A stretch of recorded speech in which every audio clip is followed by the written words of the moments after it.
Alright, hello everyone, my name is Disc, and in this video we have a level 12 Ara-Kara, and this is with a semi-group that I've been running with, so it's a pretty good queue overall. I don't think the hardest queue overall, but if you're new to my channel, thanks for tuning in. If you like my format here, please consider checking out my Metafy. It's metafy.gg. It is a pretty big website that's focused all around coaching for gamers, and I am one of their sponsored discipline teachers.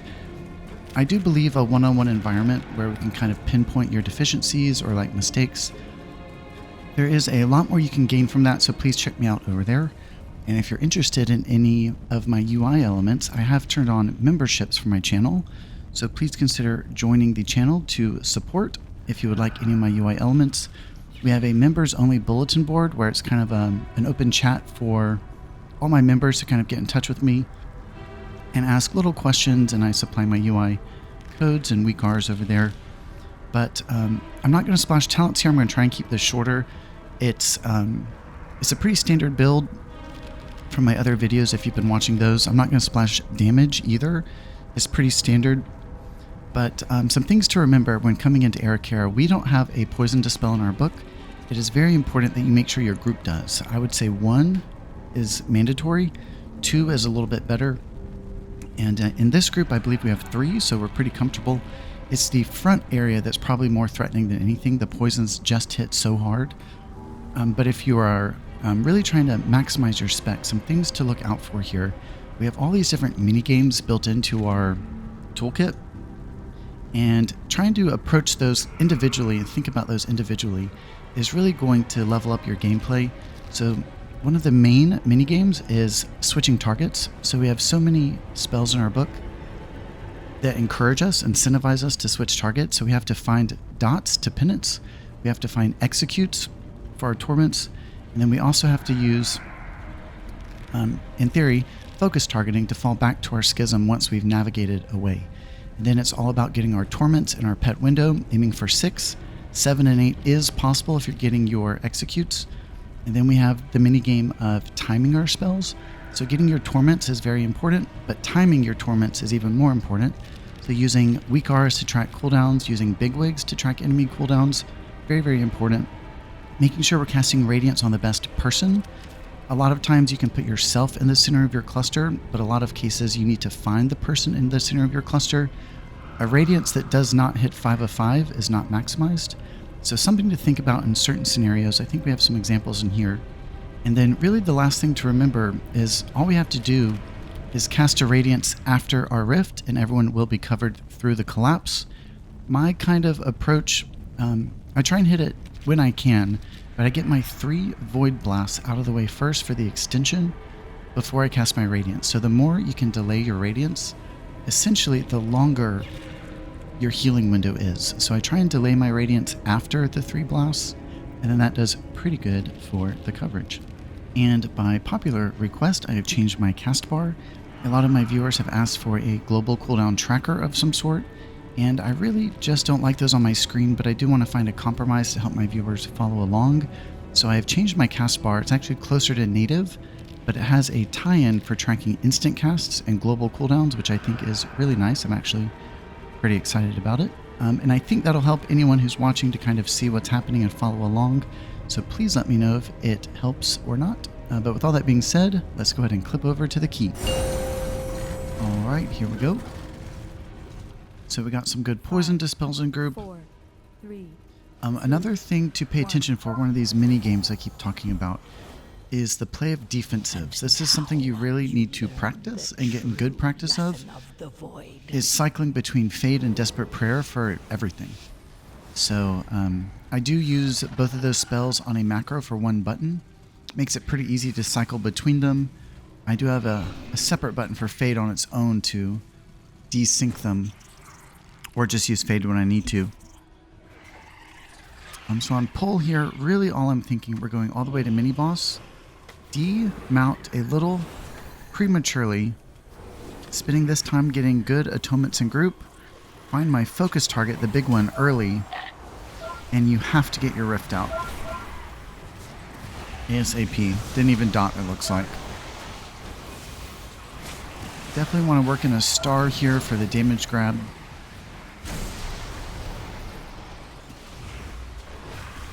Double executes for the win. And now we have a little bit more. Good Fear Bomb on that guy. He was AoEing the group. We have a little bit more health here to go through. So you do run a half rotation, just a Rift. And also looks like in this dungeon I was still running Rhapsody. That is something I've gotten away from, and I run extra defense now that I'm getting into higher keys. I did try this key on a 15 and a 14 last night. Failed both. First boss for different reasons, but I'm going to try and focus on that in this video, the 12. So we have quite a bit of time before mini. We really can dump spells here, so let's see what I do. Opening with a Rapture, trying to get dots on the darker red guys here. Drop Rhapsody and Pet. Mindbender Death, Rift Penance, an early Radiance. Situationally, a early Radiance is better. I also like to delay the Radiance a little sometimes. That was 5 Torments, had to do some other things. Let's see here, I think this is a pretty big pull as well. My pet is not ready, so a good thing to do in this moment, spam a couple of smites. Penance.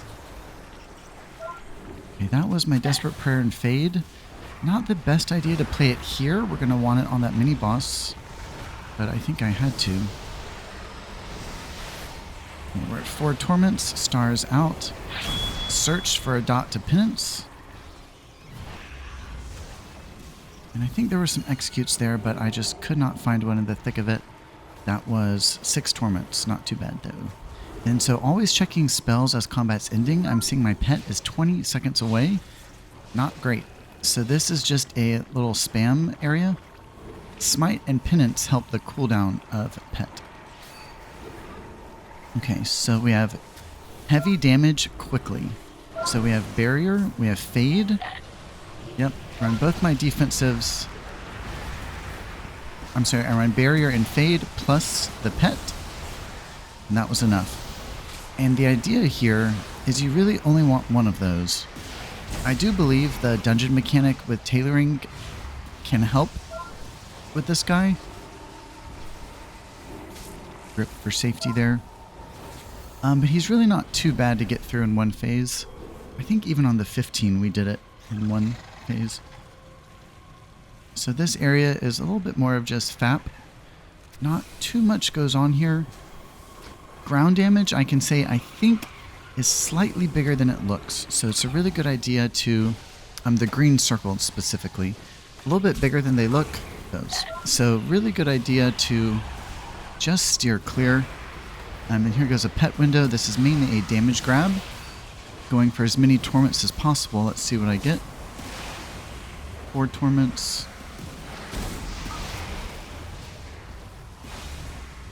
Only 5. So, yeah, I talk about it a lot in my videos, but it's, with the right amount of haste, you can get 6 always as a baseline.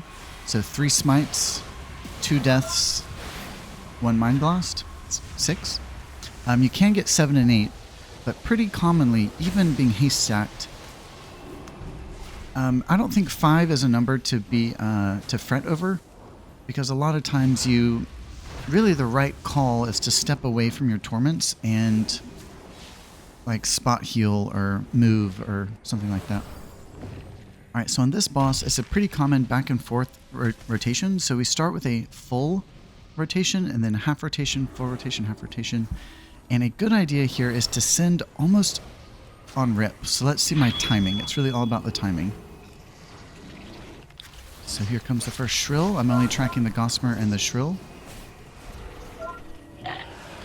Okay, so in hindsight, so that was Vampiric Embrace with Fade. But in hindsight, I would say I was switching targets for a couple of my Torments over there. I would say that's slightly late. So the pattern of this boss perfectly fits the pattern of our spells. So this is the half rotation mixed in with a Rapture. So let's see the timing of my next pet.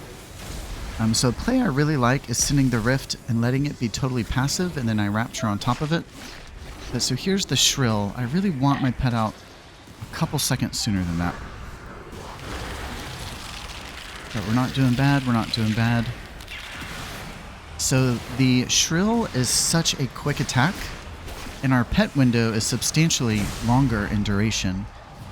The best play here is to kind of have it out preemptively. And on this, this is the dance phase, so it's a really good idea to have the Rift out plus your Radiance out, both before the dance. And that way you can ensure everyone's covered for the collapse. And a small critique of myself, I would have to probably watch this back to check positioning.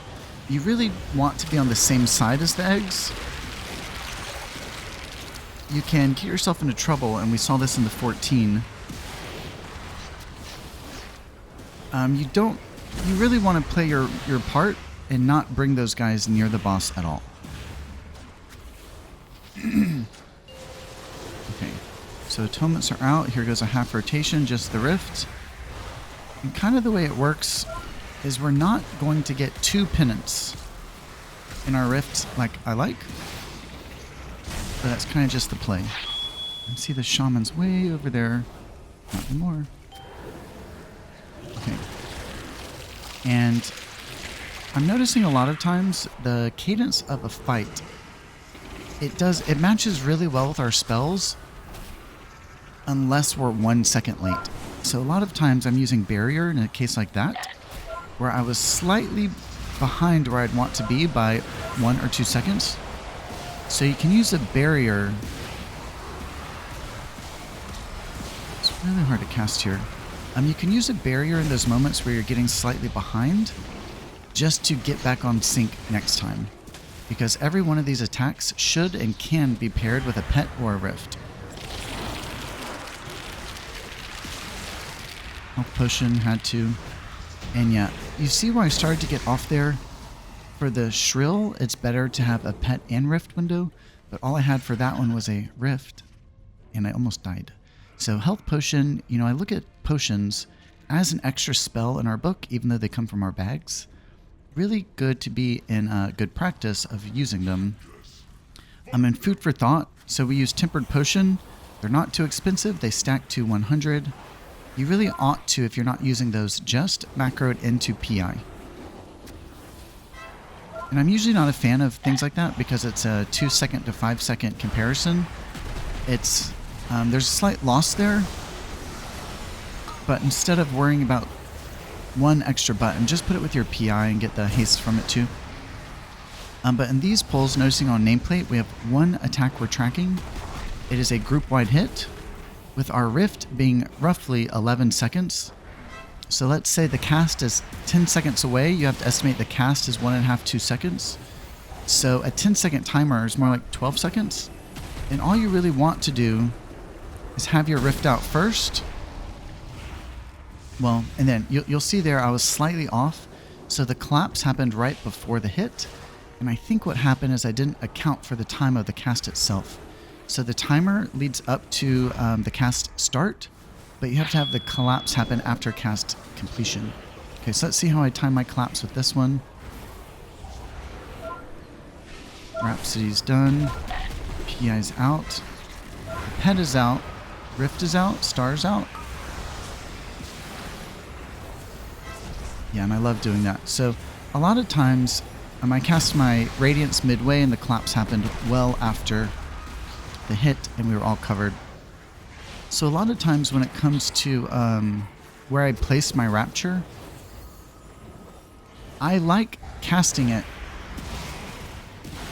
when the mob is casting. So I'm like right now, for example.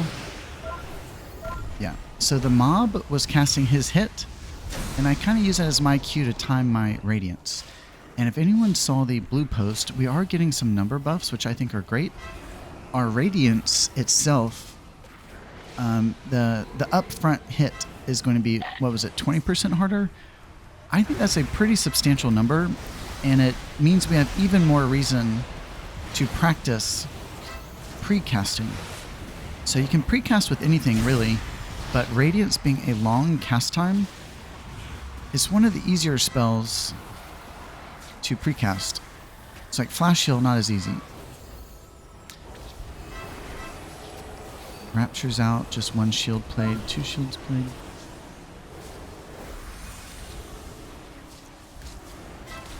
Okay, I'm glad I paints up there and shield walled. So the problem we ran into, yeah, we just have to live this at this point. My pet wasn't ready, and we went into that, and I had to go into just manual mode, I might call it. So I do believe our standard spellbook is ample.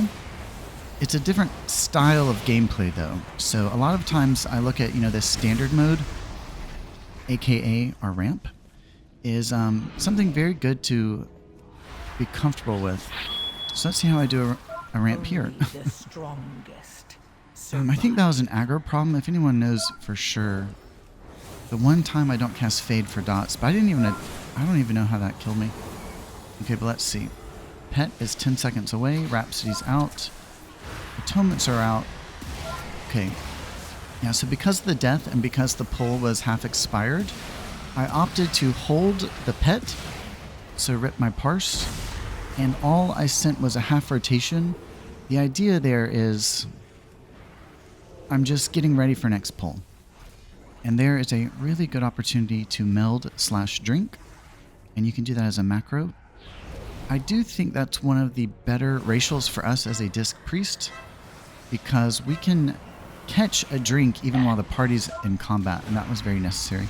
Okay, so let's see. Full rotation. Let's see how many torments I get.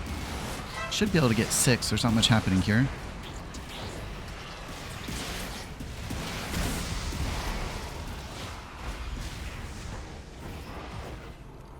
Six for the win. Yeah, and then as a pull's expiring, the first thing I think is CDR. CDR.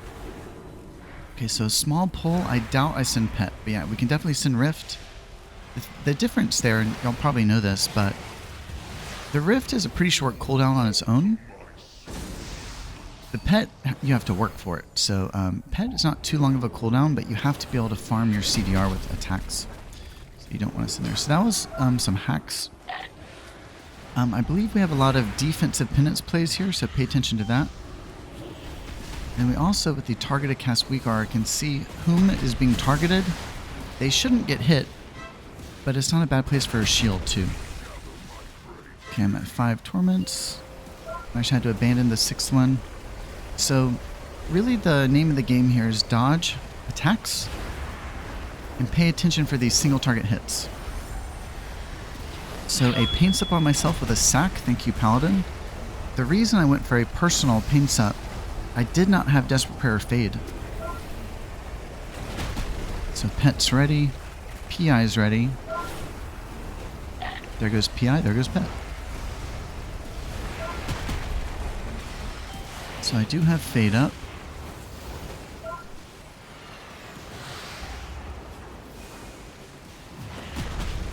Five torments, and I believe I have to just move on here. Yeah. So Rapture, and a really good play of Rapture here is not to play them all at the same time. So a pretty comfortable spell these days.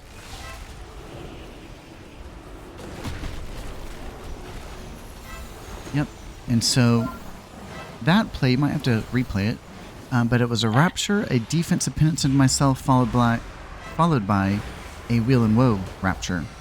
So a really nice sequence is when you're holding on to your Rapture, at least try and buff 2 of them by casting a penance first. That's the Wheel and Woe.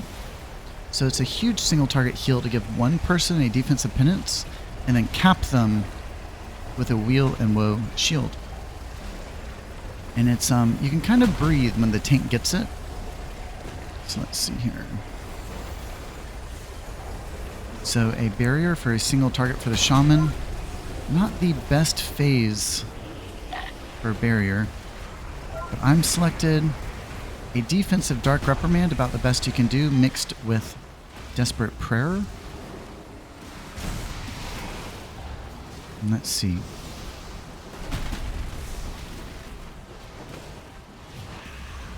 Seven torments.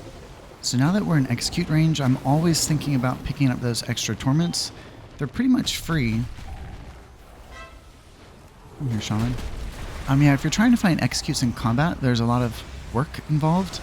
But on a single target boss like this, you can very consistently and reliably get these 7 and 8 torment windows. Something I always think about. Okay, going into next area. Yeah, so it's really all about single target attacks there. Defensive penance are the best we can do. Capping them with wheel and woe shields, also great. Cycling your defensives when you're selected. And pain subs when you have to. Raptures are great with PI. I'm sorry, raptures are great with penance. Ouch. So that was really unfortunate. Let's see, let's pay attention to how many torments I get here. This is a nice pull to maximize our torments. But you might have to play it back and watch that death. And it's something... 6 torments. It's something I might want to add into my UI now that I've seen it. I'll have to think about how, but our demon hunter back there was stuck in the ick. And the problem is... there's that attack too. So he was stuck in the ick in the white circles and died. The big problem was he was holding a 100% value PI. So that would have been an opportunity to grip him, but I kind of didn't see it. So I need to think about that in my UI. Maybe just a red dotted line. So on this boss, again, the name of the game, we have this group-wide hit. We want our rift active prior to the hit and let it collapse after the hit. And the first one seems to be a little bit quick, so it was hard to do. Let's see if I time this one.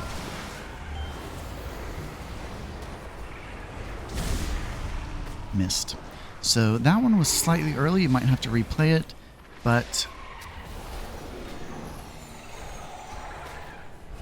So let's see if I get this next one. Okay, so here goes the rift. I cast my radiance on the enemy's cast. Almost kind of a precast. Not quite a precast. And there was the collapse. We're all recovered. And one of the advantages of having your rift out preemptively... I think I barrier here. Yeah, not a bad idea to barrier. I didn't have output to give. And although boss is incoming, we'll get a barrier 2 there if we want it. It's just honestly not that great on this boss. But I was saying the nice thing about the rift there is because you gain a stun for like, what is it, 2 seconds or whatever. The rift will passively heal the group a little in those moments where you can't do anything.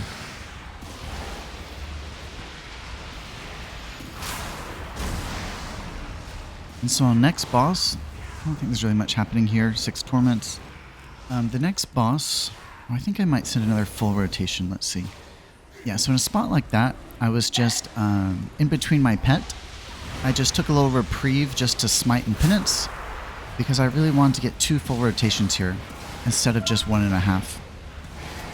So one thing to think about is if you go for 2 full rotations, let's see where my Mindbender is when the pull ends. Switching targets to preserve dots. On a 2-target cleave, it is a great opportunity to switch targets to keep dots alive. The idea here is you never have to redot in a 2-target cleave. Okay, so pet is ready. We're only tracking 1 spell with boss. And we have to play either a full or a half rotation there. Barrier works as good single target. Rapture works good. Cultivated poisons.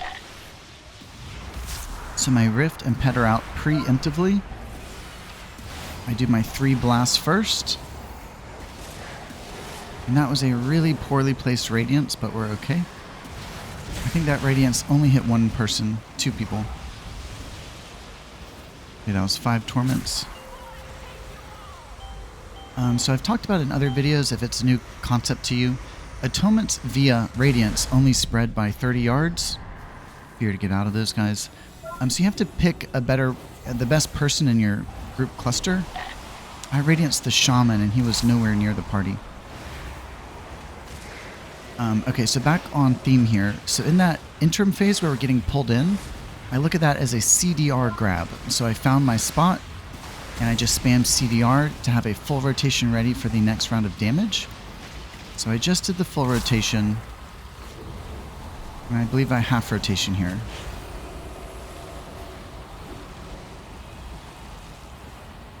And I believe I atoned. So Rapture is better on people with atonements. The Paladin did not have an atonement yet. So I flash shielded him, then Raptured him. It's the mastery. Okay, so Pet is ready. Paints up on myself with Fade. I did not have Desperate Prayer. That Radiance was a lot better. Hit 5 people.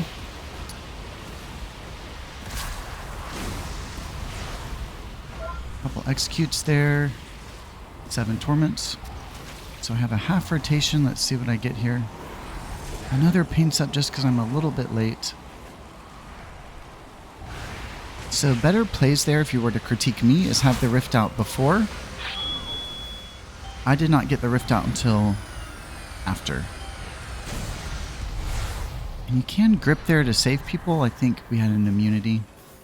I have saved people with the grip. It's pretty fun.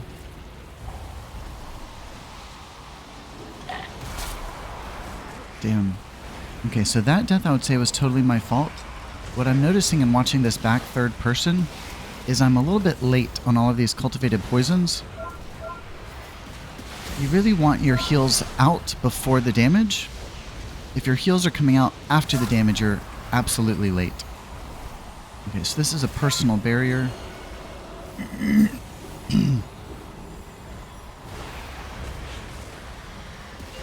And a late half rotation with just the rift. So I'm thinking here I'm going to have a full rotation. Let me at least lead with... Clear that guy away. Let me at least lead with a dot. It looks like I'm buffing this one with a Rapture, followed by a full rotation.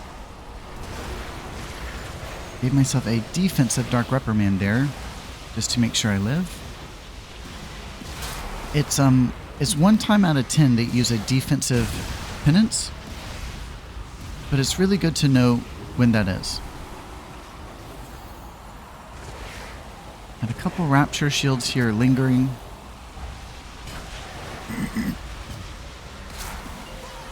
Here goes a half rotation. Rapture during the rift window. Let's see, I have Pet and Rift. Hope I send. Yep. So going for a quick damage grab. It's never a good idea to fall off sync with the damage. You really have to push through the finish line, if you will. And I also believe that was an early collapse there. Cancel Aura, Entropic Rift, just to make sure I get the damage grab. And that was for 3 points. So I've had a lot of success since this video. My IO right now is actually 3,064 or something. I'm top 20 US. Pretty proud of that. I've never been in the running for title, but I'm kind of interested to try this season. I think, now that I'm like 4.5 years into Discipline, I'm getting really comfortable with it. And I've put a lot of work into these dungeons, and I think I might have a chance. I think currently I'm in the top title percentage, but we do have some time to go. But again, thanks everyone for tuning in. If you're interested in private lessons, please check out my Metafy. I think we get a lot done over there. And if you're interested in any of my UI elements, I do hand those out to all of my students, but also if you just join the channel as a member, we have a members bulletin board where all of my UI elements are open to you. So please consider supporting the channel and joining as a member. Please check out my Metafy. And until next time, Disc out.